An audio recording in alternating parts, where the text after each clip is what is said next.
कोल्हापूर महापालिकेच्या सार्वत्रिक निवडणुका भयमुक्त, पारदर्शक आणि बिनचूक पार पाडण्यासाठी सज्ज राहण्याचे निर्देश मुख्य निवडणूक निरीक्षक शीतल तेली उगले यांनी दिले।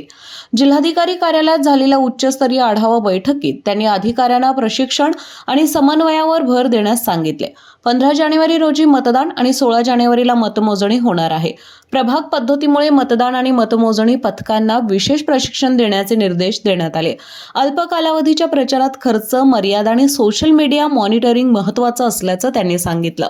मॉक पोल, शेवटच्या तासातील गर्दी नियंत्रण, दस्तऐवजीकरणावर भर देण्यात आला।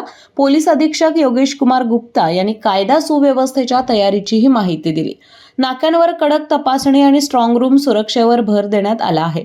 अतिरिक्त आयुक्त रविकांत अडसूळ यांनी ईव्हीएम आणि वाहतूक आराखड्याची माहिती दिली। 7 व 8 जानेवारी रोजी ईव्हीएम सीलिंग होणार आहे। प्रशासक के मंजुलक्ष्मी यांनी आयोगाच्या मार्गदर्शक सूचनांनुसार प्रक्रिया होणार असल्याचं सांगितलं। 6 जानेवारीला दुसरे प्रशिक्षण आयोजित करण्यात येणार आहे। सोशल मीडिया आणि पेड न्यूजवर पुढील 15 दिवस विशेष लक्ष ठेवले जाणार आहे। निरीक्षकांनी नाके, मतदान केंद्रे आणि कार्यालयांची प्रत्यक्ष पाहणी केली।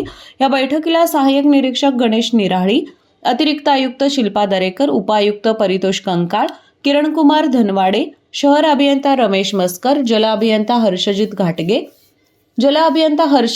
घाटगे यांच्यासह वरिष्ठ अधिकारी, पोलीस उपस्थित होते।